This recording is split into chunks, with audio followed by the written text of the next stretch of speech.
A very good evening to all of you. Good evening ma'am. Good evening ma'am. Good evening class. Good evening. Good evening, ma'am. Research methodology की class में आप लोग good का एक बार फिर से स्वागत है। गुड आज हम इवनिंग। हफ्ता गुड इवनिंग गुड इवनिंग ये हमारी लास्ट क्लास होगी क्योंकि हम अपने यूनिट के एकदम आखिरी टॉपिक्स पे आ गए हैं। ठीक है, तो आज हम लोग बात करेंगे टेस्ट ऑफ सिग्निफिकेंस पे और टाइप्स ऑफ टेस्ट पे, जिसमें कि आप पैरामेट्रिक और नॉन पैरामेट्रिक टेस्ट आपके कोर्स में है। तो मैं आप सभी के साथ अपना प्रेजेंटेशन शेयर कर रही हूँ।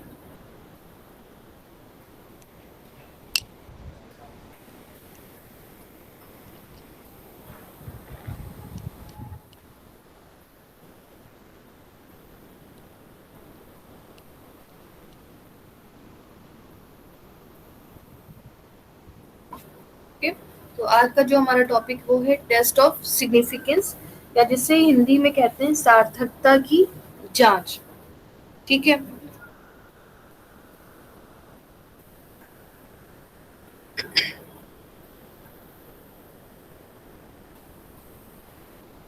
सार्थकता की जांच है टेस्ट ऑफ सिग्निफिकेंस। तो क्या होता है टेस्ट ऑफ सिग्निफिकेंस, ये हम जानने की कोशिश करते हैं।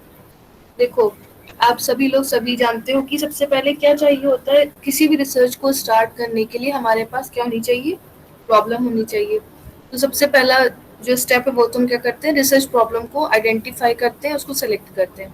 ठीक, जब हमारे पास रिसर्च प्रॉब्लम आ जाती है, ठीक है, हमें समझ में आ जाता है कि हमें किस चीज पे रिसर्च करना है, तो उसको हम फिर क्या करते हैं और नैरो करके अपना टॉपिक का निर्माण करते हैं, प्रॉब्लम के द्वारा अपने टॉपिक का निर्माण करते हैं। उसके बाद आप अपने टॉपिक्स में जो भी वेरिएबल्स आप सभी ने चूज किए हैं उन पर क्या करते हैं, उन पर बेस्ड लिटरेचर को रिव्यू करते हैं, जिसे हिंदी में कहते हैं संबंधित साहित्य का सर्वेक्षण। ठीक है, संबंधित साहित्य का सर्वेक्षण बेसिकली इसीलिए किया जाता है ताकि हम क्या कर सके, हमने जो वेरिएबल्स चूज किए हैं वो पास स्टडीज अगर उन पर हुई हैं तो क्या क्या रिजल्ट निकल कर आया है, और उसी के आधार पर रिव्यू ऑफ रिलेटेड लिटरेचर के आधार पर ही हम क्या करते हैं, अपनी हाइपोथेसिस का निर्माण करते हैं। ठीक है, हम लोग ने हाइपोथेसिस भी पढ़ी थी। हाइपोथेसिस क्या होती थी, हमारी जो प्रॉब्लम का सॉल्यूशन होता था वो भी कैसा, एक इंटेलिजेंट गेस के रूप में, जिसको हम क्या करते थे, डेटा कलेक्शन के थ्रू चेक करते थे। ठीक है, अब जैसा आप सभी को पता है कि जब हम रिसर्च करते हैं तो हम रिसर्च करते हैं, हमारा मेन मोटिव क्या होता है, किसी भी प्रॉब्लम को सॉल्व करना, और जो हमारी फाइंडिंग्स आई हैं उससे पॉपुलेशन पे जनरलाइज करना। ठीक है, इसका सीधा सा मतलब ये है कि जो आप रिसर्च करते हो उसकी फाइंडिंग्स को किस पे अप्लाई करना चाहते हो, पॉपुलेशन पे। ठीक है, पॉपुलेशन के रिगार्डिंग ही आप क्या करते हो, अपनी हाइपोथेसिस का निर्माण करते हो। ठीक, लेकिन जो क्या कह सकते हैं, पॉपुलेशन के आधार पे जो आपने पॉपुलेशन के आधार पे आपने या कह सकते हैं जो आपने हाइपोथेसिस का निर्माण किया है, ठीक है, वो तो आपने पॉपुलेशन पर बेस्ड होकर किया है, पॉपुलेशन को ध्यान में रखकर किया है। लेकिन जब हम डेटा कलेक्शन करते हैं तो ये पॉसिबल नहीं है कि हम पूरी पॉपुलेशन को कवर कर सके। तो हम क्या करते हैं, sample different different sampling techniques के थ्रू सैंपल को कलेक्ट करते हैं। ठीक, और सैंपल से डेटा कलेक्ट करने के बाद उस पर स्टैटिस्टिकल टेक्निक्स अप्लाई करने के बाद क्या करते हैं, उससे जो उसका एनालिसिस के बाद जो फाइंडिंग्स आती है उसे हम अपनी पॉपुलेशन पर जनरलाइज करते हैं, पॉपुलेशन के लिए सही ठहराते हैं। तो सीधा सा मतलब ये है कि हम क्या करते हैं, पॉपुलेशन के बारे में पता लगाने के लिए हम क्या करते हैं, डायरेक्ट ना करके हम सैंपल के आधार पे पॉपुलेशन का वर्णन करते हैं। ठीक, तो टेस्ट ऑफ सिग्निफिकेंस क्या होता है, A test of significance is a formal procedure for comparing observed data with a claim, also called a hypothesis, the truth of which is being assessed. ठीक, टेस्ट ऑफ सिग्निफिकेंस क्या है, एक procedure है, एक formal procedure है जिसमें हम क्या करते हैं, हम कंपेयर करते हैं। कंपेयर किसको करते हैं, जो हमारा ऑब्जर्व डेटा, यानी जो आपने सैंपल्स के थ्रू डेटा कलेक्ट किया है उसका उसका हम किससे कंपैरिजन करते हैं, जो आपने हाइपोथेसिस फॉर्मुलेट किए हैं, ठीक है। जैसे इसको एक उदाहरण से आप इस तरह से समझ सकते हो कि जैसे मैंने शायद काफी बार इस एग्जाम्पल का जिक्र किया होगा। जैसे मान लो कोई टीचिंग मेथड है, ठीक है, आप सभी लोग देख रहे हो कि पहले जैसे पहले इंडिया में क्या होता था, फर्स्ट जो वैदिक वैदिक पीरियड था उसमें क्या होता था, lecture method he one of the most used method था, या कह सकते हैं वन ओनली, वही केवल एक मेथड था। तो उसमें क्या करते थे, टीचर्स करते थे सिंपली वो ओरली बच्चों को पढ़ाते थे, बच्चे भी ओरली चीजों को सीखते थे, क्योंकि उस समय तक पेपर और कोई क्वेरी है किसी को?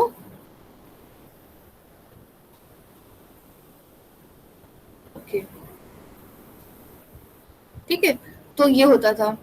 तो अब लेकिन अब क्या हुआ, अब धीरे धीरे इंडिया से हम क्या देख रहे हैं, डिफरेंट डिफरेंट टीचिंग मेथड्स को, नए नए इनोवेटिव टीचिंग मेथड्स को आते हुए देख रहे हैं। ये कैसे पॉसिबल हुआ? ये तभी पॉसिबल हुआ जब हमने क्या किया, डिफरेंट डिफरेंट कंट्रीज में, अगर देखा जाए कि वेस्टर्न कंट्रीज में काफी पॉपुलर टीचिंग मेथड्स है जो कि वहां पर सफल हुए हैं, ठीक है, उनकी देखा देखी हमने अपने यहाँ या खुद से इन्वेंशन करके हमने जांच करने की कोशिश की कि क्या यहाँ की इंडिया की पॉपुलेशन के लिए अप्रोप्रिएट है या नहीं है, ठीक है। अब आपने क्या किया, टीचिंग मेथड ए और बी, जैसे मान लो दो टीचिंग मेथड है ए और बी, आप सिंपली क्या कर रहे हो, आपने प्रीवियस स्टडीज के आधार पर अपनी हाइपोथेसिस बनाई कि टीचिंग मेथड ए टीचिंग मेथड बी से अच्छा है, ठीक है, टीचिंग मेथड ए टीचिंग मेथड बी से अच्छा है, ये आपने रिव्यू के आधार पे ये एक हाइपोथेसिस का फॉर्मुलेशन किया, ठीक है। अब हम सभी जानते हैं कि रिसर्च हाइपोथेसिस को हम डायरेक्ट, रिसर्च हाइपोथेसिस जो होती है हम उसे कभी भी डायरेक्टली मेजर नहीं कर सकते, इसलिए हम क्या करते हैं, नल हाइपोथेसिस का निर्माण करते हैं, ठीक है।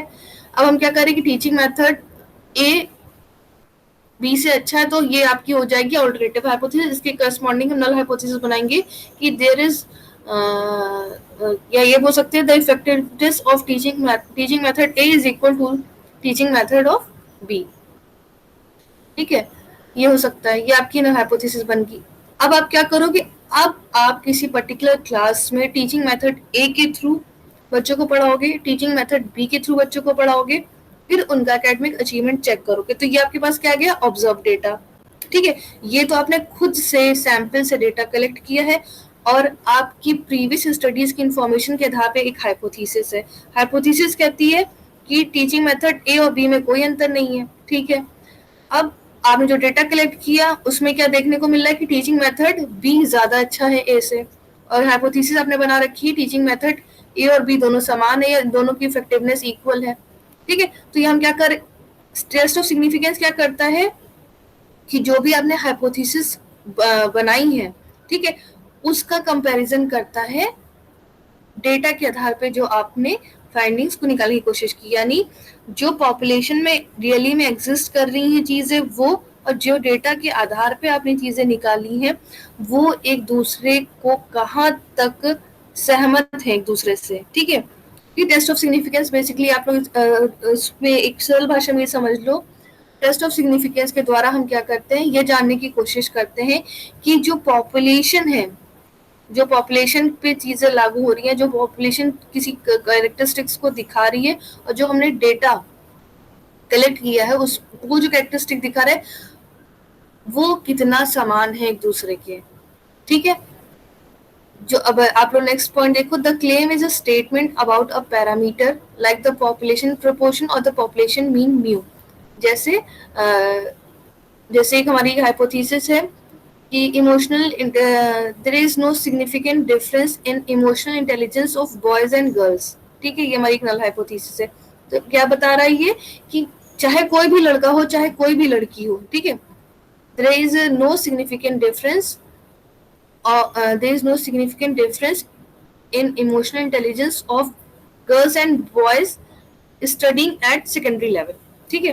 तो इसमें क्या समझ में आ रहा है कि सेकेंडरी लेवल पे पढ़ने वाले जितने भी लड़के लड़कियां हैं उन सभी की इमोशनल इंटेलिजेंस में कोई डिफरेंस नहीं है, ठीक।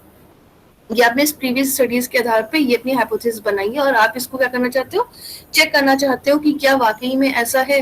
तो उसके लिए आप क्या करोगे, सेकेंडरी स्कूल के स्टूडेंट्स के पास जाओगे जिसमें बॉयज और गर्ल्स दोनों होंगे, उनकी इमोशनल इंटेलिजेंस को चेक करोगे, फिर जो भी डेटा आएगा उसको कंपेयर करोगे कि क्या वाकई में ऐसा है, क्या वाकई में दोनों की इमोशनल इंटेलिजेंस में अंतर नहीं है। ठीक है, तो टेस्ट ऑफ सिग्निफिकेंस क्या करता है, जो आपने हाइपोथेसिस बनाई है और जो आप डेटा आपने कलेक्ट किया उसके आधार पर हम ये जानने की कोशिश करते हैं कि पॉपुलेशन और सैंपल के बीच में जो डिफरेंस हमें देख रहा है वो वाकई में है या वाकई में वो डिफरेंस एग्जिस्ट कर रहा है कि नहीं, या नहीं कर रहा है, या वो केवल एक सैम्पलिंग एरर की वजह से वो डिफरेंस दिखाई दे रहा है। इसको जांचने के लिए हम जो प्रोसीजर फॉलो करते हैं उसे कहते हैं टेस्ट ऑफ सिग्निफिकेंस। ठीक है, the result of a significance test are expressed in terms of a probability that measures how well the data and the claim agree.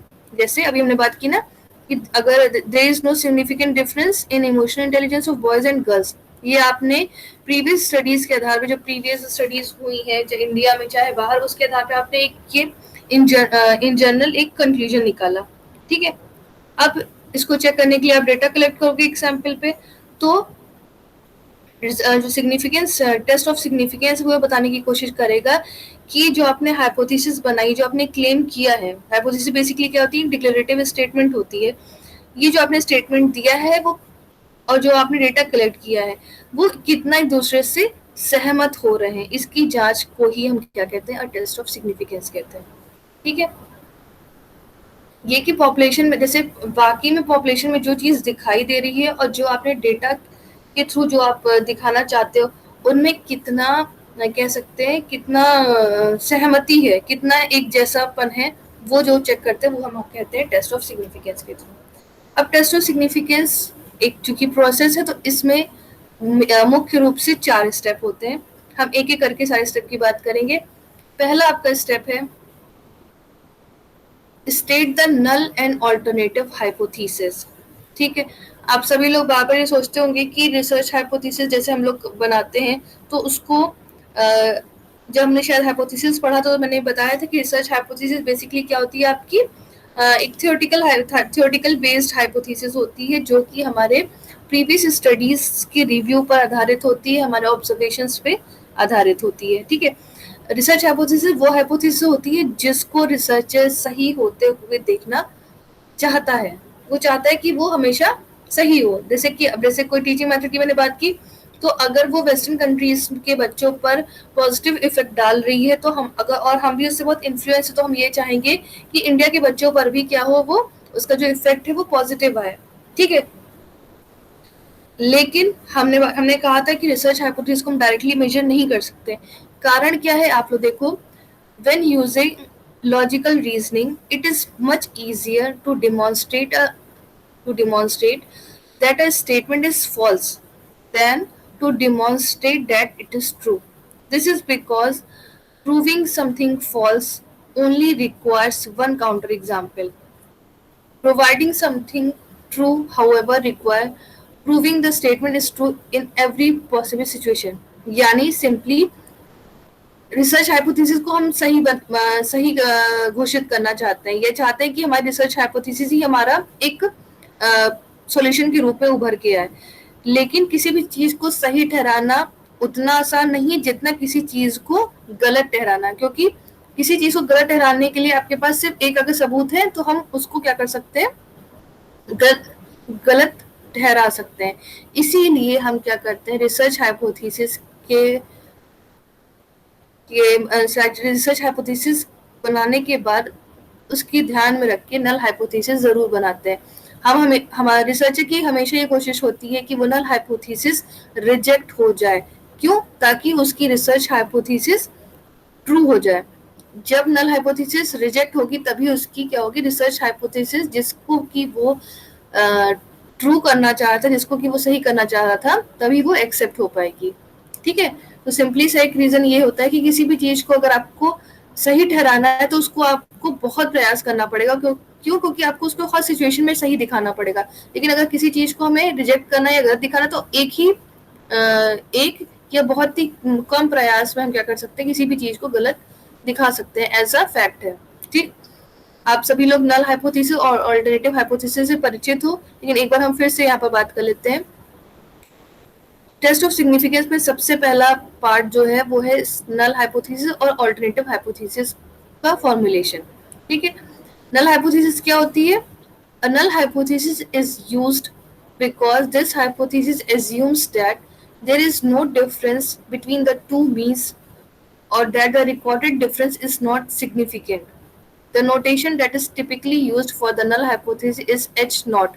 यहाँ पर बराबर में लग गया, लेकिन ये नीचे छोटा सा h नॉट होगा। ठीक है, h जो इसका जीरो है उसको हम कह सकते हैं वो उसके लेग के नीचे होगा, h के नीचे। ठीक है, नल हाइपोथेसिस में हम लोग क्या लिखते हैं, जैसे अभी मैंने आपको एग्जांपल भी बताया कि देयर इज, हम या तो ये लिख सकते हैं कि there is no significant difference in emotional intelligence of boys and girl studying at secondary level. तो इसमें हम क्या कह रहे हैं कि सेकेंडरी लेवल में पढ़ने वाले लड़के और लड़कियों की इमोशनल इंटेलिजेंस में सार्थक अंतर नहीं है, यानी कि दोनों में कोई डिफरेंस नहीं है, यानी कि दोनों बराबर हैं। ठीक है, तो नल हाइपोथेसिस दो तरीके से लिखी जा सकती है। आप ये लिख सकते हो कि there is no significant difference in emotional intelligence of boys and girls, या आप लिख सकते हो ये लिख सकते हो the mean score of emotional intelligence among boys and girls are equal, या ये लिख सकते हो कि emotional intelligence of boys is equal, या ये लिख सकते हो the emotional intelligence of boys and girls are equal या सेम। ठीक है, डिफरेंस नहीं है, मतलब दोनों एक जैसे हैं। तो आप चाहे इस तरह से लिखो, चाहे आप उस तरह से लिखो, नॉट सिग्निफिकेंट डिफरेंस यूज करके लिखो या सेम करके लिखो, बात हमेशा वही होगी। नल हाइपोथेसिस का जस्ट अपोजिट हमने आपको बताया था, वो होता है अल्टरनेटिव हाइपोथेसिस।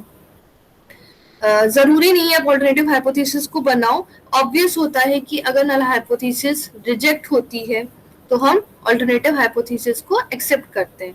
अल्टरनेटिव हाइपोथेसिस मैंने आपको बताया था बेसिकली रिसर्च हाइपोथेसिस ही होती है, बस उसका फॉर्म कैसा होता है, स्टैटिस्टिकल फॉर्म होता है। ठीक है, the opposite of a null hypothesis is called the alternative hypothesis. The alternative hypothesis is the claim that researchers are actually trying to prove is true. जैसे मैंने अभी बात की थी कि टीचिंग मेथड को क्या दिखाना चाहता है, वो अच्छा दिखाना चाहता है, तो क्या करेगा कि लेक्चर, जैसे कि मान लो लेक्चर टीचिंग मेथड हमारे यहाँ इंडिया में बहुत यूज हुआ है हमेशा से, और अभी भी बहुत ज्यादा इसको प्रायोरिटी दी जाती है। ठीक है, तो रिसर्चर चाहता है कि किसी और टीचिंग मेथड को उसने देखा कि लेक्चर मेथड से काफी प्रभावी है, तो वो क्या दिखाना चाहता है कि blended learning method is more effective than the lecture method of teaching। ठीक है, ये प्रूफ करना चाहता है। तो मैंने बताया किसी भी चीज को सही प्रूफ करने के लिए आपको बहुत सारे साक्ष्यों की, एविडेंसेस की जरूरत पड़ेगी, तो हम क्या करते हैं, इसके करस्पॉन्डिंग नल हाइपोथेसिस बनाते हैं। क्या, the effectiveness of lecture method and blended learning method is equal या आर इक्वल। ठीक, तो क्या होगा, जब हमने ये नल हाइपोथेसिस बना ली तो हम क्या करेंगे, नल हाइपोथेसिस को रिजेक्ट करने की कोशिश करेंगे। हमें एक थोड़े से भी साक्ष्य ऐसे मिल जाएंगे जिसमें नल हाइपोथेसिस वीक हो जाएगी, तो हम उसको रिजेक्ट कर सकते हैं और हमारी कह सकते हैं बट ऑब्वियस आपकी अल्टरनेटिव हाइपोथेसिस एक्सेप्ट हो जाएगी। तो सबसे पहला काम टेस्ट ऑफ सिग्निफिकेंस में क्या होता है, प्रॉब्लम को पढ़कर उसका रिव्यू करके प्रीवियस स्टडीज का हम क्या करते हैं, नल हाइपोथेसिस और अल्टरनेटिव हाइपोथेसिस का फॉर्मुलेशन करते हैं। फिर नेक्स्ट पार्ट क्या होता है, आपने हाइपोथेसिस क्रिएट कर ली, नेक्स्ट है कैलकुलेट द टेस्ट स्टैटिस्टिक। ठीक है, टेस्ट स्टैटिस्टिक्स अभी हम लोग को नेक्स्ट अभी इसी आज ही हम लोग पढ़ेंगे, टाइप्स ऑफ स्टैटिस्टिकल टेस्ट के बारे में पढ़ेंगे। बेसिकली टेस्ट स्टैटिस्टिक्स क्या होता है, ये डिपेंड करता है कि आपकी हाइपोथेसिस का नेचर कैसा है। जैसे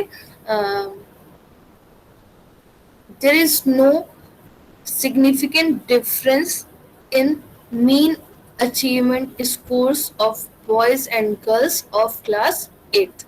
ठीक, तो इस हाइपोथेसिस में क्या लिखा गया है कि क्लास 8 के बॉयज और गर्ल्स के मीन अचीवमेंट स्कोर, यानी उनका कोई अचीवमेंट टेस्ट लिया गया, उसका जो माध्य है यानी उनके अचीवमेंट स्कोर का जो मीन आया है उनमें कोई अंतर नहीं है। ठीक है, ये आपके हाइपोथेसिस है।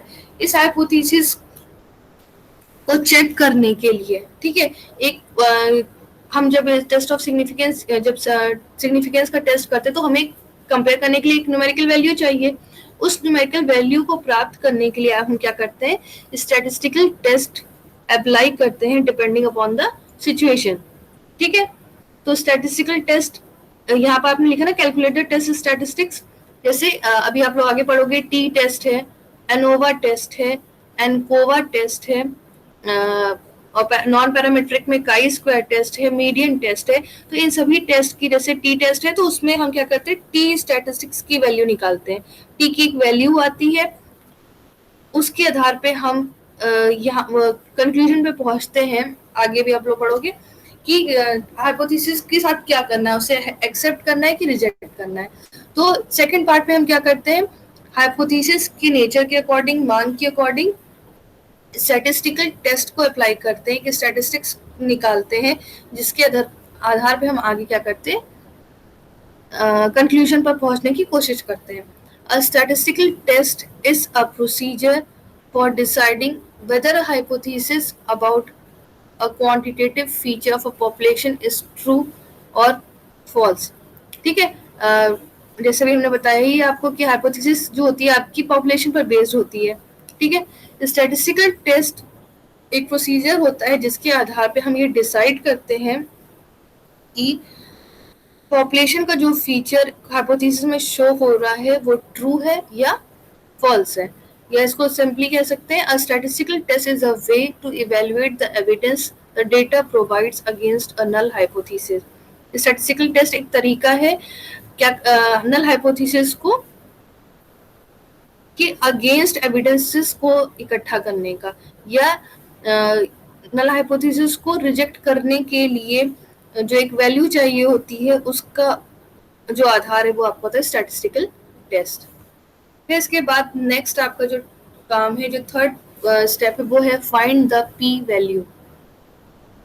आप सभी लोग अगर कभी उस पे जाओ, शोधगंगा पे देखो, या आप लोग अपने सीनियर्स की वो देखोगे, थीसिस देखोगे, तो वहां पर एक पी वैल्यू वर्ड आता है, ठीक है। अब पी वैल्यू क्या है? A p-value can be interpreted as the probability that the null hypothesis is correct. p-value क्या होती है? हम क्या करते हैं, null hypothesis को रिजेक्ट कर, किसी भी रिसर्चर का मेन एम क्या होता है, null hypothesis रिजेक्ट हो जाए, ताकि उसकी जो रिसर्च हाइपोथेसिस वो एक्सेप्ट हो जाए, उस जिसको वो प्रूव करना चाह रहा है वो ट्रू हो जाए, ठीक है। इसके लिए कोशिश करता है उसकी null hypothesis रिजेक्ट हो जाए। अब रिजेक्ट अपने आप से तो नहीं कर सकते, जो आपका डेटा आएगा उस पर स्टैटिस्टिक्स लगाओगे, उसके आधार पे ही हम कुछ कर सकते हैं। तो हम क्या करते हैं, वहां पर टेस्ट स्टैटिस्टिकल टेस्ट अप्लाई करने के बाद आपके पास, जैसे टी, अभी आप लोग पढ़ोगे टी टेस्ट जब अप्लाई करते तो टी स्टैटिस्टिक्स की वैल्यू आती है, जब आप एनोवा अप्लाई करते तो वहां पर एफ वैल्यू आती है। वैसे ही काई स्क्वायर टेस्ट अप्लाई करने पर काई स्क्वायर की वैल्यू आती है, मीडियन टेस्ट अप्लाई करने पर भी काई स्क्वायर की वैल्यू आती है। तो ये डिफरेंट स्टैटिस्टिक्स कैलकुलेट करते हैं हम लोग, ठीक। अब ये जो वैल्यू आई है, उसके आधार पे कैसे हम रिजेक्ट या एक्सेप्ट करेंगे, उसके लिए हमें क्या चाहिए होता है, पी वैल्यू चाहिए होती है, ठीक। अब पी वैल्यू क्या होती है? अब P value can be interpreted as the probability the null hypothesis correct. P value null hypothesis के करेक्ट होने के चांसेस को दिखाती है, ठीक है। प्रोबेबिलिटी आप लोग को पता होगा क्या होता है, प्रोबेबिलिटी सिंपली क्या होता है, प्रोबेबिलिटी को आप समझ सकते हो, एक रेशियो होता है फेवरेबल चांसेस का, किस टोटल चांसेस से जो रेशियो होता है वो आपको प्रोबेबिलिटी कहलाता है, चांस कहलाता है। पी वैल्यू सिंपली ये बताती है कि नल हाइपोथेसिस के करेक्ट होने के कितने चांसेस हैं, ठीक। The smaller the P value, P की वैल्यू जितनी छोटी होगी, यानी प्रोबेबिलिटी जितनी कम होगी नल हाइपोथेसिस को रिजेक्ट करने के लिए, या नल हाइपोथेसिस के करेक्ट होने के चांसेस क्या हो जाएंगे, उतने ही कम हो जाएंगे। जब चांसेस कम हो जाएंगे तो हम उसे आसानी से क्या कर सकते हैं, रिजेक्ट कर सकते हैं। तो पी वैल्यू एक बहुत ही इंपॉर्टेंट कॉन्सेप्ट है इस टेस्ट ऑफ सिग्निफिकेंस का। पी वैल्यू सिंपली ये बताता है कि नल हाइपोथेसिस के करेक्ट होने के कितने चांसेस हैं। पी वैल्यू की वैल्यू, पी वैल्यू की जो वैल्यू होती पी वैल्यू जब आप लोग डिफरेंट स्टैटिस्टिकल सॉफ्टवेयर यूज करोगे, जैसे इसमें एक बहुत बड़ा सोशल साइंसेस में आप लोगों ने सुना होगा SPSS, statistical packages for social sciences, हम यूज करते हैं। तो वहां पर पी की वैल्यू और अपने ऑटोमेटिकली वहां पर कैलकुलेट करने पर जब आती है तो पी वैल्यू के आधार पर ही हम डिसीजन लेते हैं। तो सबसे पहले तो हमें कॉन्सेप्ट क्लियर होना चाहिए कि पी वैल्यू क्या है। पी वैल्यू सिंपली क्या है, नल हाइपोथेसिस के करेक्ट होने के चांसेस है। ठीक, ये चांसेस जितने कम होंगे, हाइपोथेसिस जो होगी उसको रिजेक्ट करना उतना ही आसान होगा। ठीक है, अब हम थोड़ा सा देख लेते हैं कि पी वैल्यू कैसे कैलकुलेट की जाती है। आप सभी लोग यहाँ देख रहे होंगे कि पी वैल्यू, आप सभी लोग एनपीसी का नाम सुना होगा, नॉर्मल प्रोबेबिलिटी कर्व का नाम सुना होगा। नॉर्मल प्रोबेबिलिटी कर्व के आधार पे हम क्या करते हैं, किसी स्कोर को स्टैंडर्ड स्कोर में चेंज करके फिर वो जो स्कोर है उसमें वो कितना एरिया कवर करता है एनपीसी में, इसको हम एनपीसी की टेबल के थ्रू डिटेक्ट करते हैं। ठीक है, आप इसको हल्का सा ध्यान इस पे दे लो। Statistical test book provide tables listing the area to the left of the curve for the every possible z score. Z score क्या होता है, बेसिकली स्टैंडर्डाइज्ड स्कोर होता है। z होता है x minus mu upon sigma, जहां पर mu आपका पॉपुलेशन मीन है और सिग्मा आपका स्टैंडर्ड डेविएशन है। ठीक है, किसी भी रॉ स्कोर को स्टैंडर्ड स्कोर में कन्वर्ट करके हम क्या कर सकते हैं, उसके एनपीसी टेबल पे वैल्यूज दे सकते हैं और देख सकते हैं वो एनपीसी में उसके कवरेज एरिया को देख सकते हैं। ठीक है, तो आप लोग यहाँ पर जस्ट जहां मेरा पॉइंटर चल रहा है वहां पर देख सकते हो कि table A provides the area to the left of Z. कोई मान लो कोई एक जेड स्कोर है, यहाँ पर ये जेड की वैल्यू दे रखी है। ठीक है, आपका जेड यहाँ पर आप लोग देखोगे, यहाँ पर जेड की मान लो कोई स्टैंडर्ड स्कोर 2 आ रहा है, ठीक, 2.00। तो जब आप एनपीसी की टेबल देखोगे तो क्या होता है, आपके वर्टिकल्स में पॉइंट के बाद एक डेसिमल तक और हॉरिजॉन्टल में पॉइंट के बाद 2 डिजिट तक की वैल्यूज होती हैं। अब जैसे यहाँ पर 2.00 है, z की वैल्यू 2.00 आई, तो आप क्या करोगे, यहाँ पर 2.0, यहाँ पर एरो बना आपको दिख नहीं रहा होगा, लेकिन यहाँ पर वैल्यू है 0.00। ठीक है, 2.00 पे हमें देखना है तो हम यहाँ पर जाएंगे 2.0 प्लस 0.00। आप यहाँ देखोगे इसकी वैल्यू 0.9772 आ रही है। इसका मतलब क्या है कि जो आपका z स्कोर है यानी z इज इक्वल टू 2 है। यहाँ पर आप लोग ये देखोगे, यहाँ पिंक एरिया आपको दिख रहा है। ठीक है, तो यहाँ पर जो वैल्यू आपको टेबल से मिलती है वो क्या होती है, उस पर्टिकुलर स्कोर के लेफ्ट साइड की एरिया को दिखाती है। 0.9772 आपको क्या दिखा रहा है, इस एरिया को z स्कोर, ये जो सिंपली आप लोग देख रहे होंगे, इसके लेफ्ट एरिया को डिनोट करता है। अब पी वैल्यू क्या होती है, P value the z score in the example is exactly 2, so only the area to the left of the curve for this z score is 0.9772, जैसा कि आप लोग यहाँ पर देख रहे हो।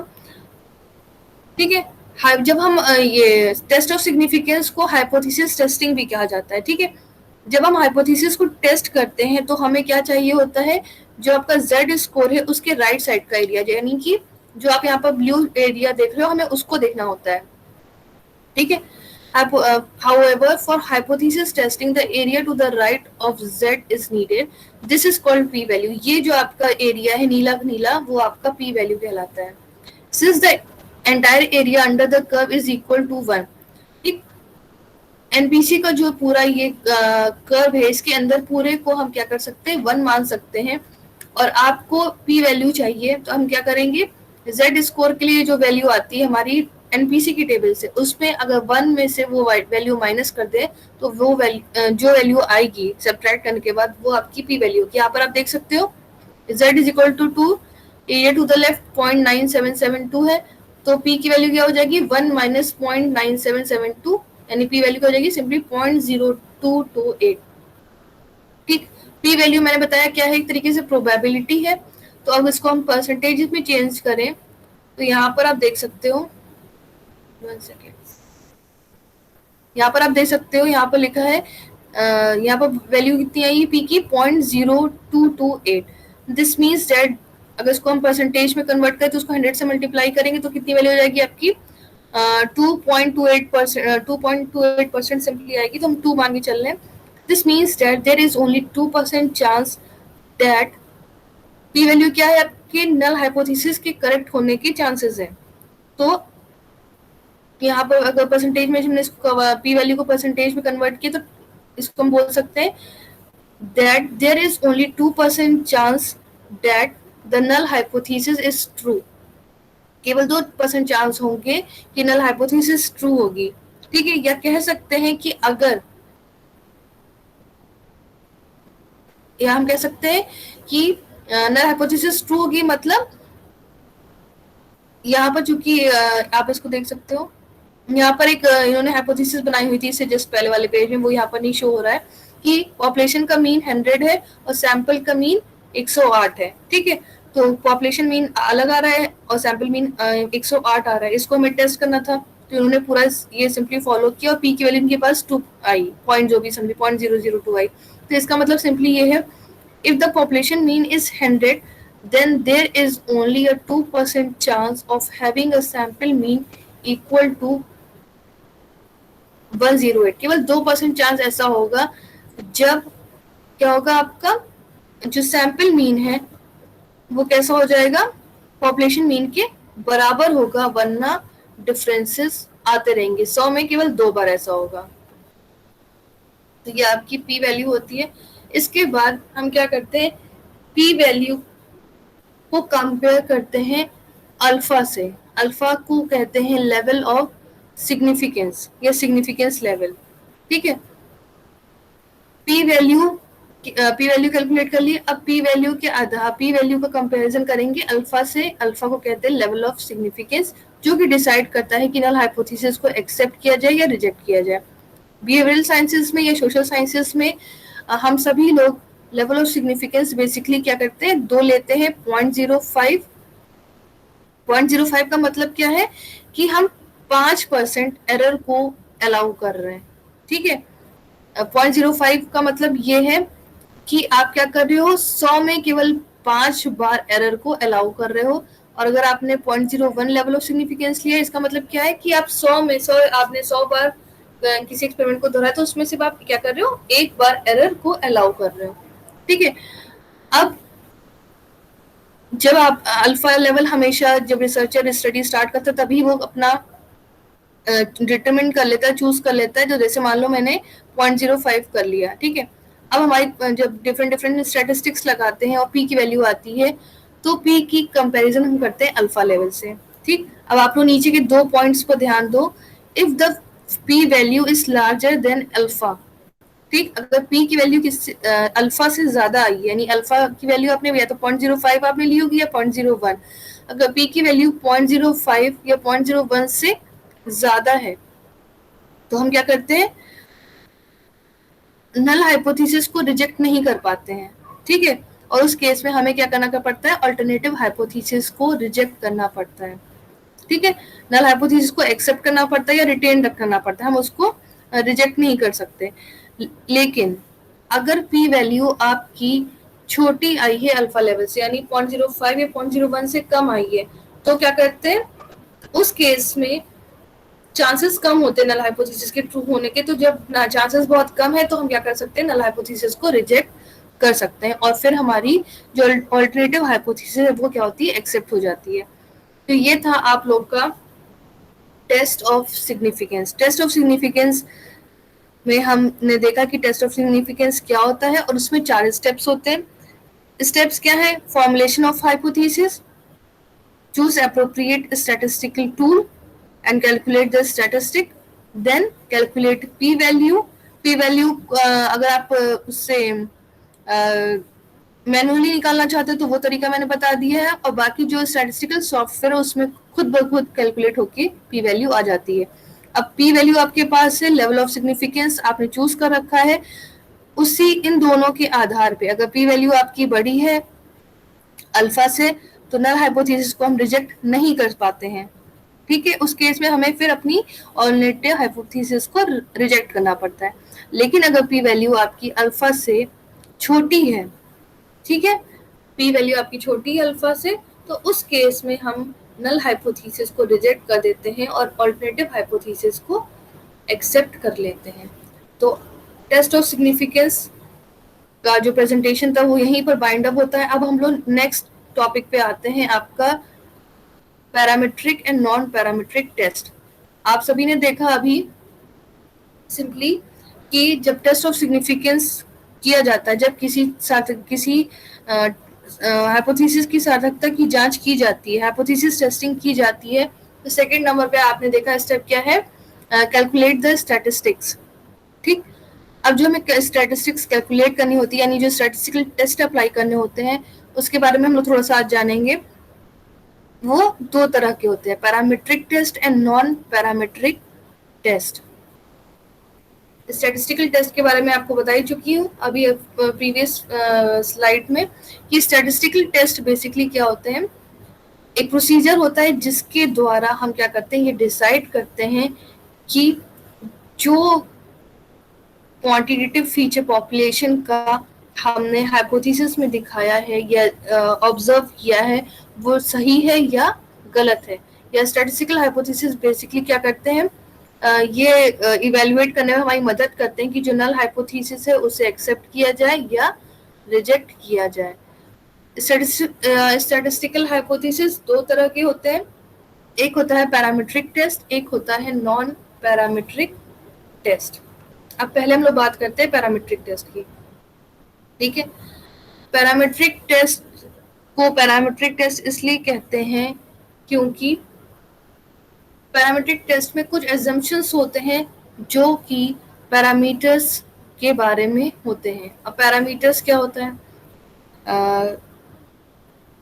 इसके बारे में शायद चर्चा हुई भी है पॉपुलेशन और सैंपल बताते समय।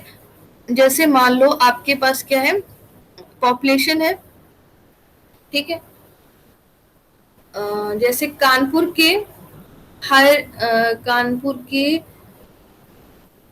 बीएड के स्टूडेंट्स, ठीक है, आप कोई रिसर्च करना चाहते हो, कानपुर के बीएड के स्टूडेंट्स पे रिसर्च करना चाहते हो, ठीक है, तो कानपुर नगर के बीएड कोर्स में पढ़ने वाले सभी छात्र और छात्राएं यानी मेल और फीमेल स्टूडेंट सभी क्या होंगे, उस रिसर्च का पॉपुलेशन बनाएंगे। ठीक, अब पूरी पॉपुलेशन पे रिसर्च करना बहुत ही मुश्किल है, जो कि हमने बताया था कि बहुत सारे हमारे पास कमियां रहती हैं, चाहे वो फंड्स की हो, चाहे वो एनर्जी की हो, चाहे वो टाइम की हो, चाहे वो बहुत सारी और भी हो लिमिटेशंस।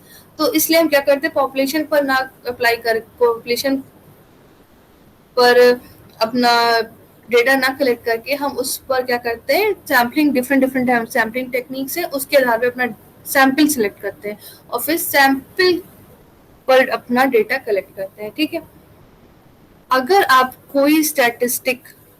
कोई क्वांटिटेटिव मेजर पॉपुलेशन के लिए निकालते हो, जैसे अगर आप मीन निकाल रहे हो पॉपुलेशन के डेटा के आधार पे, तो उससे हम पैरामीटर्स कहते हैं। ठीक है, यानी अगर आप जैसे अचीवमेंट स्कोर्स देखना चाहते हो बीएड स्टूडेंट का, और आपने क्या की हिम्मत कर ली और आपने बीएड कानपुर नगर में जितने भी बीएड के स्टूडेंट्स हैं उन सभी का अचीवमेंट स्कोर्स निकाला और उनका मीन निकाला, तो वो जो वैल्यू आएगी या जो वो मीन निकलेगा उसको हम कहते हैं पैरामीटर। ठीक, वहीं आपने क्या किया, पॉपुलेशन से अगर आपको मीन का पता लगाना है, आपने मीन को सैंपल के थ्रू निकाला, सैंपल के थ्रू कैलकुलेट किया, सैंपल पर डेटा अप्लाई करके किया, सैंपल से मतलब डेटा कलेक्ट करके किया, तो उस केस में जो मीन की वैल्यू आएगी उसे हम कहते हैं स्टैटिस्टिक। ठीक, तो पैरामीटर्स बेसिकली क्या होते हैं, parameters are measures computed from all the observation in a population. Examples are the population mean और standard deviation। जैसे आप पूरी population के आधार पे अगर mean और standard deviation निकाले तो उसे हम parameters कहेंगे, लेकिन अगर mean और standard deviation samples से data collect करके निकाले तो उसे हम statistic कहेंगे। अब बात करते हैं parametric test की। Parametric test simply क्या होते हैं, a parametric test is one that makes certain assumptions about the parameters of the population distribution from which the sample is taken। यानी पैरामीट्रिक टेस्ट क्या होते हैं, वो टेस्ट होते हैं जो कि पैरामीटर्स के बारे में कुछ assumptions बनाए होते हैं, क्योंकि पैरामीटर्स पॉपुलेशन से एसोसिएटेड है तो किसके बारे में assumptions है? जिस पॉपुलेशन से सैंपल को लिया गया है, जिस पॉपुलेशन से सैंपल को लिया गया है उसके बारे में कुछ सर्टेन एजम्पशंस को फॉलो करेंगे अगर, तो ही हम उन्हें पैरामीट्रिक टेस्ट अप्लाई करेंगे। ठीक है, एग्जाम्पल्स आपके हैं पैरामीट्रिक के T test, F test, F test को ही बेसिकली अनोवा भी कहते हैं। ठीक है, तो अब क्या एजम्पशंस होते हैं उस पर हम बात कर लेते हैं। एजम्पशंस ऑफ पैरामीट्रिक टेस्ट, पहला है आपका रैंडम ऑब्जर्वेशंस। रैंडम ऑब्जर्वेशन यानी कि आपने जो डेटा जो सैंपल पॉपुलेशन से कलेक्ट किया है वो कैसा हो, रैंडम हो, यानी पॉपुलेशन से सैंपल में आने के जो सभी यूनिट के चांसेस है वो क्या हो, इक्वल हो। कोई भी पॉपुलेशन से कोई भी व्यक्ति सैंपल में आ सकता है, रैंडम ऑब्जर्वेशन होने चाहिए। ठीक, नेक्स्ट है assumption, the observations must be independent, that is the selection of one case must not be dependent upon the selection of any other case। इसका सिंपली सा मतलब ये है, जैसे मान लो आप क्या कर रहे हो, आप कोई स्टडी कर रहे हो जिसमें आप बॉयज और गर्ल्स के दो सैंपल ले रहे हो। ठीक, अब एक में आप बॉयज को सिलेक्ट कर रहे हो, एक में आप गर्ल्स को सिलेक्ट कर रहे हो रैंडमली। ठीक है, तो ऑब्जर्वेशन इंडिपेंडेंट होने का मतलब ये है कि जैसे हमने क्या किया, एक सैंपल में जो बॉयज वाला सैंपल उसमें एक लड़के को सिलेक्ट कर लिया, अब दूसरे सैंपल में जो लड़की का सिलेक्शन हमें करना है वो उस लड़के के सिलेक्शन पर डिपेंड नहीं है। ठीक है, या लड़के में ही अगर जिसका पहला चयन हुआ है उसी के आधार पे हम किसी दूसरे का चयन नहीं करेंगे। यानी सिंपली आप ये समझ सकते हो कि किसी एक का चयन किसी दूसरे के चयन को प्रभावित नहीं करेगा, या किसी का चयन किसी दूसरे से प्रभावित नहीं होगा। जब ऐसा चयन होता है, सिलेक्शन होता है, तो उसे हम कहते हैं हमारे जो ऑब्जर्वेशन है यानी जो हमने सैंपल लिए हैं वो कैसे, इंडिपेंडेंट है। जब किसी एक यूनिट का चुनाव किसी दूसरी यूनिट के चुनाव पर असर न डाले, या किसी एक यूनिट का चुनाव किसी दूसरी यूनिट पर प्रभाव नहीं डालता, तो उसे हम कहते हैं जो हमारे ऑब्जर्वेशन है वो इंडिपेंडेंट है। Next, the sample must be drawn from a normally distributed population, यानी जो हमने सैंपल लिया है वो किससे निकाला हो, एक ऐसी पॉपुलेशन से निकाला हो जिसका डिस्ट्रीब्यूशन कैसा हो, जो कि एनपीसी को फॉलो करता हो, जो कि मतलब कह सकते हैं अगर पॉपुलेशन को हम लोग ग्राफ पे ड्रॉ करें तो हमारा कैसा कर्व है, एक बेल शेप्ड कर्व है। एनपीसी का कर्व आपने देखा, जैसे मैंने अभी आप लोगों को दिखाया था पिंक कलर का, तो वो जो उस आकार का कर्व था उसे हम कहते हैं एनपीसी, नॉर्मल प्रोबेबिलिटी कर्व। तो सैंपल जिस भी पॉपुलेशन से निकाला है वो किसको फॉलो करती हो, नॉर्मली डिस्ट्रीब्यूटेड हो, या एनपीसी को कह सकते हैं फॉलो करती हो। Next, the sample drawn from a population must have equal variances. This condition is known as homogeneity of variance. इसको आप लोग सिंपली इस तरह समझो, जैसे मान लो आपने क्या किया है, आपने बॉयज और गर्ल्स के दो सैंपल लिए हैं। ठीक है, दो सैंपल आपको चयन करना था, आप एक में सब लड़कों को लिया है, आपने एक में लड़कियों को लिया है, या कोई भी इक्वल जैसे एक दो ग्रुप बनाए लड़के लड़कियों के, एक ग्रुप में 10 लड़के हैं 10 लड़कियां, दूसरे ग्रुप में 10 लड़के 10 लड़कियां। ठीक है, और आपने ये जो हमने सैंपल ड्रॉ किए हैं इनके वेरिएंसेस इक्वल होने चाहिए, यानी सैंपल नंबर 1 या ग्रुप 1 के सभी स्टूडेंट के जो स्कोर्स हैं, ठीक है, हमने बात की थी उस दिन जो मेजर ऑफ डिस्पर्जन में कि स्टैंडर्ड डेविएशन कैलकुलेट कर लेंगे, उनके स्कोर्स कुछ होंगे। ठीक है, उनके स्कोर्स के आधार पर स्टैंडर्ड डेविएशन कैलकुलेट करेंगे और उसका जब स्क्वायर कर देते हैं तो उसी को हम कहते हैं वेरिएंस। ठीक, तो ग्रुप 1 का वेरिएंस मान लो सिग्मा 1 स्क्वायर आया। इसी तरह ग्रुप 2 के बच्चों का भी कुछ स्कोर्स होगा, उसके आधार पे हमने स्टैंडर्ड डेविएशन निकाला, उसका स्क्वायर कर दिया, तो वो क्या हो गया, सिग्मा 2 स्क्वायर आ गया। सिग्मा स्क्वायर कहते हैं वेरिएंस को। ठीक, अब पैरामीट्रिक टेस्ट का एग्जाम्पशन ये है कि ये जो दो ग्रुप्स हैं इनके जो वेरिएंसेस यानी सिग्मा 1 स्क्वायर और सिग्मा 2 स्क्वायर वो क्या होने चाहिए, ऑलमोस्ट और नियरली इक्वल होने चाहिए, यानी एक समान हो चाहिए। यानी मान लो वैल्यू अगर 10 है सिग्मा 1 स्क्वायर की तो सिग्मा टू स्क्वायर की भी वैल्यू इक्वल और नियरली इक्वल होनी चाहिए किसके, 10 के। जब ऐसा होता है तो उसे हम कहते हैं वेरिएंस कैसे, होमोजीनियस है। इस कंडीशन को कहा जाता है homogeneity of variances, that is there should not be significant difference among the variances of different sample. जब पॉपुलेशन से आपने कई सारे सैंपल निकाले हुए हैं तो उन सभी के वेरिएंसेस कैसे हो, इक्वल और नियरली इक्वल हो। नेक्स्ट बहुत इंपॉर्टेंट है, the data must be expressed in interval और रेशियो स्केल्स। आप लोगों ने मेजरमेंट स्केल्स पढ़े हैं शायद, जैसे कि आप लोगों को पता होगा कि जब कोई डेटा हम लोग प्राप्त करते हैं तो वो चार स्केल होती है उसकी, nominal, ordinal, ratio, interval, ratio. ठीक है, अभी अभी आंसर 1 सेकेंड, किसने आंसर दिया था अभी, संगीता। संगीता आप बताओ, आप सबके बारे में बता सकते हो बेटा थोड़ा थोड़ा, और नॉमिनल में क्या होता है?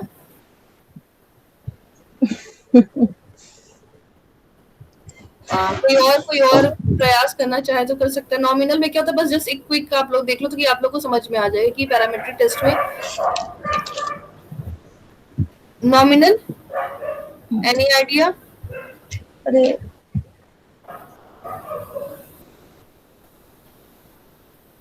नॉमिनल, ठीक है, हाँ अच्छा मैं बता रही हूँ। ठीक है, नॉमिनल स्केल में क्या होता है, जब डेटा हमें कैसा होता है जिसमें हम किसी चीज को कोई नाम दे देते हैं, जैसे बॉयज और गर्ल्स को हमने क्या कर दिया, जैसे हमें 2 सैंपल लिए, एक में लड़के सारे भरे थे, एक में लड़कियां भरी थी, हमने क्या किया, एक को बॉयज दे दिया, एक को गर्ल का नाम दे दिया, या एक ग्रुप को ए नाम दे दिया, दूसरे ग्रुप को बी नाम दे दिया, तीसरे ग्रुप को सी नाम दे दिया। तो ये ए बी सी जो आए, ठीक है, वो हमने क्या किया, सिंपली एक सिंबल किसी एक चीज को किसी सिंबल के थ्रू हमने जब दिखाया, किसी चीज को नेम के थ्रू जब दिखाया तो उसे हम कहते हैं नॉमिनल स्केल। ठीक, उससे थोड़ा रिफाइंड स्केल आपकी होती है ऑर्डिनल स्केल। ऑर्डिनल स्केल में क्या होता है, जो डेटा हमें प्राप्त होता है वो पिछली बार किसी ने बताया था, अच्छा बताया था, प्रेफरेंसेस दिए होते हैं, या जैसे कि हमें डेटा ऐसा मिलता है जैसे रैंक के आधार पे कि क्लास में जो बच्चे हैं उनकी हाइट, ठीक है, हाइट का अगर हमें ऑर्डर में मिल जाए डेटा तो हम उसे क्या कहते हैं, ऑर्डिनल स्केल। जैसे कि स्टूडेंट ए बड़ा है स्टूडेंट बी से, बी बड़ा है सी से, सी बड़ा है डी से, एंड सो ऑन। तो ऐसा जब डेटा आपको मिलता है जब इसमें हायर देन और लोअर देन करके इस तरह से होता है तो उसे हम कहते हैं ऑर्डिनल स्केल पे। ठीक, इंटरवल स्केल्स में क्या होता है, इंटरवल स्केल्स में जो डेटा होता है उनके बीच की डिस्टेंस जो होती है वो इक्वल होती है, बस ये अंतर होता है रेशियो में और इंटरवल में कि इंटरवल में आपका एब्सोल्यूट जीरो नहीं होता है। ठीक है, इंटरवल जितने बिहेवियरल साइंसेस में जितने भी हम लोग डेटा कलेक्ट करते हैं वो मोस्टली इंटरवल स्केल पे होते हैं। क्योंकि बिहेवियरल साइंसेस में एब्सोल्यूट जीरो की कमी होती है। एब्सोल्यूट जीरो क्या होता है बेसिकली, कि एब्सोल्यूट जीरो का मतलब सिंपली ये होता है कि कोई, अगर एब्सोल्यूट जीरो का मतलब है कि कोई चीज जीरो है मतलब वो जीरो है। जैसे 0 मीटर लेंथ मतलब कुछ नहीं, जैसे 0 मीटर लेंथ का कपड़ा दे दो तो मतलब दुकानदार को कुछ नहीं देगा। ठीक है, और जैसे बिहेवियरल साइंसेस में बात आती है आईक्यू, मान लो बाई चांस किसी बच्चे ने टेस्ट दिया, उसकी आईक्यू कैलकुलेट की, वो 0 आ गई, तो ऐसा तो कभी नहीं होगा। कोई भी बच्चा, जो मंद बुद्धि बच्चा भी होता है उसमें कुछ ना कुछ आईक्यू तो हमेशा होती है। ठीक है, तो एब्सोल्यूट जीरो की कमी होती है, मतलब हम जीरो नो प्रेजेंस की तरह नहीं दिखा सकते। और रेशियो में क्या होता है, रेशियो जो आपके होते हैं वो बेसिकली जो फिजिकल साइंसेज होती हैं, जो आपकी कॉन्क्रीट साइंसेज होती है उस पर बेस्ड होता है। जैसे कि फिजिकल मेजर्स, उससे वेट है 0 किलोग्राम है तो मतलब क्या है आपका, कुछ नहीं है, कोई भार नहीं है, कोई वेट नहीं है। तो ये आपकी स्किल्स होती हैं। तो पैरामेट्रिक टेस्ट है, पैरामेट्रिक टेस्ट के लिए एक एजम्पशन ये भी है कि जो आपका डेटा आए वो किस पर हो, या तो इंटरवल स्केल पे हो या फिर रेशियो स्केल्स में हो, नेम और ऑर्डर के आधार पे ना हो। ठीक, लास्ट है आपका sample size should be large, जो आपका सैंपल साइज है वो ज्यादा होना चाहिए। ठीक, तो ये एजम्पशंस थे आपके पैरामेट्रिक टेस्ट के। अब हम लोग आते हैं नॉन पैरामेट्रिक टेस्ट पे। देख सकते हो आप लोग, a non parametric test is one which does not specify any condition about the parameter of the population from which the sample is drawn. Parametric test आप लोग समझ गए। नॉन पैरामीट्रिक क्या होता है? सिंपली पैरामीट्रिक में जैसे पैरामीटर्स के बारे में कुछ सर्टेन एजम्पशंस को ध्यान में रखा जाता है, जिसमें से पॉपुलेशन को लिया, जिसमें से सैंपल को लिया गया, जिस पॉपुलेशन से सैंपल को लिया गया। लेकिन नॉन पैरामीट्रिक टेस्ट के केस में ऐसा कुछ भी नहीं है, ठीक है। हम पैरामीटर्स के बारे में कोई भी एजम्पशंस को नहीं मानते हैं, इसीलिए इन्हें एजम्पशंस फ्री टेस्ट या चूंकि डिस्ट्रीब्यूशन के बारे में पहले से कुछ नहीं बताते हैं, किसी को इनका स्पेसिफिक रूल नहीं है, तो इसलिए इसे डिस्ट्रीब्यूशन फ्री टेस्ट भी कहा जाता है। जैसे आप लोग देख सकते हो सेकेंड वाला जो पॉइंट है, since these statistical test do not make any specified and precise assumptions about the form of the distribution of the population, hence known as distribution free test। यानी जो आपके नॉन पैरामीट्रिक टेस्ट हैं वो जिस population से sample को लिया गया है उसके जो पैरामीटर्स है उसके बारे में पहले से कोई भी वो स्पेसिफाइड एजम्पशंस नहीं दिए होते, कोई भी उन्होंने स्पेसिफाइड रूल नहीं दे रखा है कि कैसा होना चाहिए। तो उस आधार पे क्या होता है आपका कोई चूंकि एकदम फ्री है, कोई पहले से कोई लगाम नहीं है, एकदम फ्री करके रखा हुआ है, इसलिए इसको हम एजम्पशंस फ्री टेस्ट या डिस्ट्रीब्यूशन फ्री टेस्ट भी कहते हैं। नॉन पैरामीट्रिक टेस्ट के एग्जांपल्स हैं chi square test, median test और मैन विटनी यू टेस्ट, ठीक है। तो ये आपके नॉन पैरामीट्रिक टेस्ट होते हैं। एजम्पशंस नहीं है लेकिन फिर भी अगर देखा जाए तो नॉन पैरामीट्रिक टेस्ट कहाँ पे यूज कर सकते हैं। नंबर 1, जब आपका पॉपुलेशन डिस्ट्रीब्यूशन एनपीसी को यानी नॉर्मल प्रोबेबिलिटी कर्व को फॉलो ना करता हो, जब आपका सैंपल साइज छोटा हो, या जो आपने डेटा कलेक्ट किया है वो या तो नॉमिनल स्केल पे या फिर ऑर्डिनल स्केल में है, तो उन केसेस में हम नॉन पैरामीट्रिक टेस्ट को यूज करते हैं, ठीक है। इन्हीं सब के आधार पे हम थोड़ा सा डिफरेंस यहाँ देख सकते हैं पैरामीट्रिक और नॉन पैरामीट्रिक में। पैरामीट्रिक टेस्ट आपके एजम्पशंस पर बेस्ड होते हैं, जबकि नॉन पैरामीट्रिक एजम्पशंस फ्री होते हैं। पैरामीट्रिक टेस्ट में data should be taken from normally distributed population, जैसे आपने पढ़ा ही था अभी पिछले स्लाइड्स में कि पैरामीट्रिक टेस्ट में क्या होना चाहिए, जो डेटा है वो आपका ऐसी पॉपुलेशन से ड्रॉ आउट होना चाहिए जो कि एनपीसी को फॉलो करती हो या नॉर्मली डिस्ट्रीब्यूटेड हो। Parametric test can be used on data that are not normally distributed, यानी अगर आपका डेटा एक ऐसी पॉपुलेशन से लिया गया है जो कि एनपीसी को फॉलो नहीं करती है, तो उस केस में हम नॉन पैरामीट्रिक टेस्ट को यूज करते हैं। पैरामीट्रिक टेस्ट के लिए रैंडम सिलेक्शन ऑफ सैंपल्स चाहिए। सैंपल्स का सिलेक्शन कैसा होना चाहिए? रैंडम टेक्निक पर बेस्ड होना चाहिए। नॉन पैरामीट्रिक केस में ऐसा नहीं है। पैरामीट्रिक टेस्ट के लिए सैंपल साइज, अगर आपको पैरामीट्रिक टेस्ट अप्लाई करना है तो आपका सैंपल साइज भी बड़ा होना चाहिए। नॉन पैरामीट्रिक स्मॉल पे अप्लाई होता है। पैरामीट्रिक टेस्ट में आपका डेटा इंटरवल या रेशियो स्केल पे प्राप्त होना चाहिए, जबकि नॉन पैरामीट्रिक उन केसेस में अप्लाई होता है जब आपका डेटा या तो ऑर्डिनल स्केल पे है या आपका नॉमिनल स्केल पे है, ठीक। पैरामीट्रिक टेस्ट का एक लास्ट जो अंतर है वो more powerful than non parametric test, और नॉन पैरामीट्रिक टेस्ट है have less power than equivalent parametric test.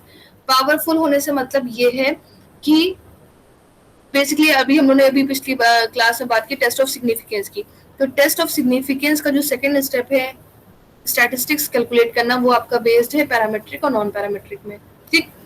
Parametric test जो होते हैं उनके आधार पे जो वैल्यू आती है वो काफी पावरफुल होती है मतलब उसके द्वारा जब हम नल हाइपोथेसिस को रिजेक्ट करते हैं तो उस नल हाइपोथेसिस को हम जो रिजेक्ट करते हैं उसमें एक्यूरेसी बहुत होती है, जबकि नॉन पैरामीट्रिक के आधार पे जब हम अपना स्टैटिस्टिक्स की वैल्यू निकालते तो कहीं ना कहीं थोड़ी सी उसमें पावर कम होती मतलब एक्यूरेसी कम होती है। तो ये थे आप लोग का पैरामीट्रिक और नॉन पैरामीट्रिक टेस्ट। तो आज आप लोग के साथ मेरी क्लासेस यहीं पर अब बाइंड अप होती हैं। ये कुछ रेफरेंसेस है जहाँ से मैंने अभी तक जितना भी पढ़ाया है आप लोग को, ये डिफरेंट बुक्स ये हैं, चाहो तो आप इसको पढ़ सकते हो। आप लोग सोशल साइंस के ही हो बेसिकली सभी लोग, तो ये जो कुछ बुक्स लिखी हुई हैं इनको, जिसमें मेरी सबसे पसंदीदा पहली वाली बुक है डोनाल्ड एरी की। इसको आप लोग पढ़ोगे, रिसर्च अगर कोई अच्छे से पढ़ना चाहता है, बहुत ही अच्छी बुक है। इंग्लिश तो है ही है, लेकिन इसमें इतनी आपको मतलब पढ़ के अच्छा लगेगा बहुत। कैरेट आप सभी लोग जानते ही हो। बाकी आपकी स्टैटिस्टिकल टेस्ट, लोकेश कॉल भी इंडियन राइटर्स में एक अच्छी किताब है एजुकेशनल रिसर्च के लिए बेसिकली। तो मेरी क्लासेस अब यहीं पर समाप्त होती हैं, और आपको अगर कोई क्वेरी है तो आप मुझसे पूछ सकते हो। आपको अभी नहीं समझ में आ रहा है, आप लोग बाद में पूछना चाहो तो आप मुझे मैसेज कर सकते हो। कोई भी क्वेरी हो तो उसके लिए आप सभी का वेलकम है, और मैं कोशिश करूंगी आप ये सभी की क्वेरी को सॉल्व कर सकूं। Thank you class. Thanks ma'am. Thank you ma'am. मैं आप ma'am thank you ma'am. Thank you class, thank you. और मतलब लगभग 1 महीने का साथ रहा हम लोग का। मुझे बहुत अच्छा लगा आप लोगों को पढ़ा के। मैम अटेंडेंस नहीं लगाएगी आज? हाँ, अटेंडेंस तो है, अटेंडेंस लगेगी। Alok, yes ma'am. Asgar, yes ma'am. Gyan Lok, yes ma'am. Bhanu Pratap, yes ma'am, present Bhanu Pratap. Imam Hussain, yes ma'am. Ankit Srivastava, yes ma'am. Ankit. Ankit, Aparna Pandey, Aparna Pandey, Aparna Pandey आज नहीं आई है। Neha Singh, present ma'am. Neha, present ma'am. Ma'am Aparna है, लेकिन दिख रही है, लेकिन जो है उनका अटेंडेंस मैम मतलब प्रेजेंट मैम। मैं अपर्णा पांडे। कहाँ बेटा? चलो ठीक है। Sneha, Sneha Singh, present ma'am, present ma'am. Pratibha, yes ma'am. Prem Prakash Singh, Prem Prakash, present ma'am. Present. Ma'am.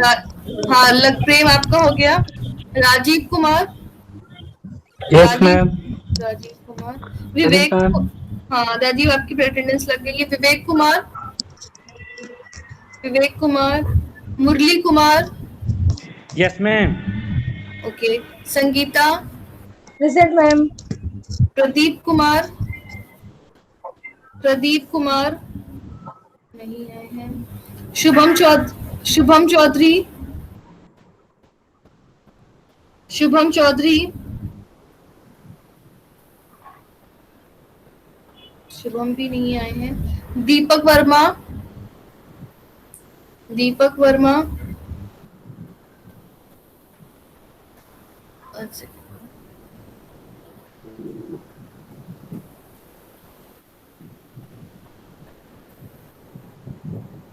Okay. Neha Singh हो गई मैम। नेहा सिंह। हाँ, आलोक हो गया है, असगार की लग गई है, ज्ञान की लग गई है, भानु, इमाम, अंकित, अपर्णा, नेहा, स्नेहा, प्रतिभा, प्रेम, राजीव, मुरली, संगीता, इतने बच्चे हैं। ठीक है। और कोई ऐसा बच्चा है जो आज फर्स्ट टाइम आया हो और जिसका नाम मैंने ना बुलाया हो? कोई भी ऐसा स्टूडेंट है अगर, तो वो अपना नाम खुद ही बता दे। यस मैम, एकता साहू। कौन? अपना नाम एकता रिपीट। साहू। एकता, आप पहली बार आए हो? Yes ma'am. मैम एक्चुअली मेरी अटेंडेंस 88% अबव है, इसलिए मैम क्लास सर ने कहा था आपको ज्वाइन कर, वर्षा मैम ने बोला था आपको ज्वाइन करने की कोई ज़रूरत है नहीं, पर हमने गोपाल सर से बात करी थी सैटरडे को, तो सर ने चलो फिर कोई ज्वाइन बात नहीं, कर कोई दिया बात नहीं, था। कोई बात नहीं। एकता, आज आपकी अटेंडेंस लग गई है। ठीक है। और कोई ऐसा स्टूडेंट है? आप सभी, आपकी खुद की रिस्पॉन्सिबिलिटी है मुझे नाम बताना। चलो, जी आप पीजी कॉलेज से अच्छा लगा आप लोग के साथ। Thank you ma'am. Thank you ma'am. Thank you ma'am. Yes ma'am, बहुत इन्फॉर्मेटिव रहा हम लोग के लिए भी। थैंक यू क्लास, और wish you all the very best. आप लोग Thank you, एग्जाम्स ma'am. के लिए अच्छे से अपना कोर्स वर्क कंप्लीट करो। बहुत Thank you, कुछ class. सीखा Thank मैम। यस मैम, बहुत कुछ Thank सीखा, you, बहुत ही thank you. इन्फॉर्मेटिव रहा। थैंक हाँ, यू जो सो मच। 6th मंथ में नहीं सीखा वो मैंने आपसे सीखा। Thank you so much. Thank you ma'am.